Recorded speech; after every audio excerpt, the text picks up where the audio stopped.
On n'a pas tous les jours 20 ans, alors pour l'occasion, le Scénic présente une 4e génération en totale rupture avec le modèle précédent. Alors voyons en quoi il évolue en mieux, mais aussi en moins bien. Alors, nous n'aurions jamais pensé pouvoir dire ça un jour, mais oui, le nouveau Scénic est beau. Entre la garde au sol rehaussée de 4 cm, la ceinture de caisse en vague, les porte-à-faux courts ou le toit biton sur les finitions hautes, le Scénic démode la quasi-totalité de ses concurrents. Et le clou du spectacle est à découvrir au niveau des roues, puisqu'elles pointent à 20 pouces de diamètre, et ce, quelle que soit la motorisation ou la finition choisie. Alors avec ces jolies roues de 20 pouces, on aurait pu craindre un confort dégradé, mais finalement non. Le Scénic absorbe plutôt bien les aspérités de la route, tout en maintenant bien ses mouvements de caisse en virage. Alors on ressent bien quelques petites secousses sur les aspérités à basse vitesse, mais honnêtement rien de rédhibitoire, d'autant que l'ancien Scénic n'était pas non plus un modèle de moelleux. En matière de modularité aussi, le nouveau Scénic évolue grandement puisque c'en est enfin fini des lourds sièges démontables, place à des sièges qui se rabattent bien à plat grâce à un plancher à 2 niveaux.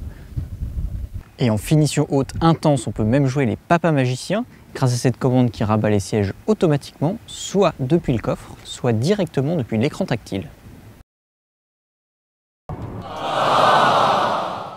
Alors, aux places arrière, Renault a pensé à tout, avec des trappes de rangement sous le plancher, un grand tiroir coulissant au centre, 2 prises USB, un accoudoir central. En revanche, il a un petit peu moins brillé en termes d'espace à bord qui régresse. Alors par exemple, les adultes ne pourront pas ouvrir la tablette sans la recevoir sur les genoux. Du coup, si vous voyagez avec des grands ados, mieux vaudra passer au grand Scénic qui dégage plus d'espace aux jambes et qui est facturé 600 € de plus en 5 places et 1200 € de plus en 7 places. Alors c'est vrai, les moteurs à essence reviennent à la mode, mais sur le nouveau Scénic, on vous conseillera plutôt d'opter pour le diesel. En essence, on a un 1,2 litre TCE turbo décliné en 2 niveaux de puissance de 115 et 130 chevaux.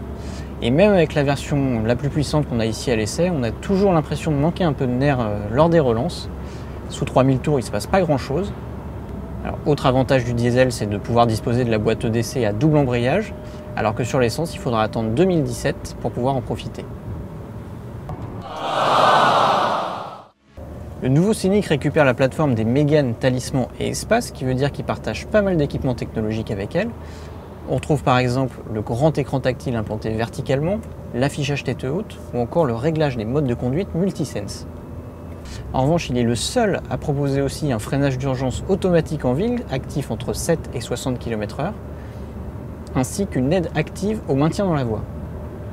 Alors tout ça c'est très bien, par contre le Scénic a oublié des équipements plus courants en série, comme la navigation GPS, puisqu'il faut passer au niveau business pour pouvoir en profiter, voire au niveau intense qui est la finition haut de gamme pour les particuliers.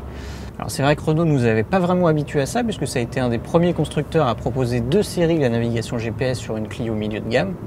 Bon, du coup on sait pas trop où on va, par contre on peut vous conseiller d'aller faire un tour sur le site web de largus.fr pour retrouver tous les essais détaillés du Scénic en version essence, diesel et même hybride assist.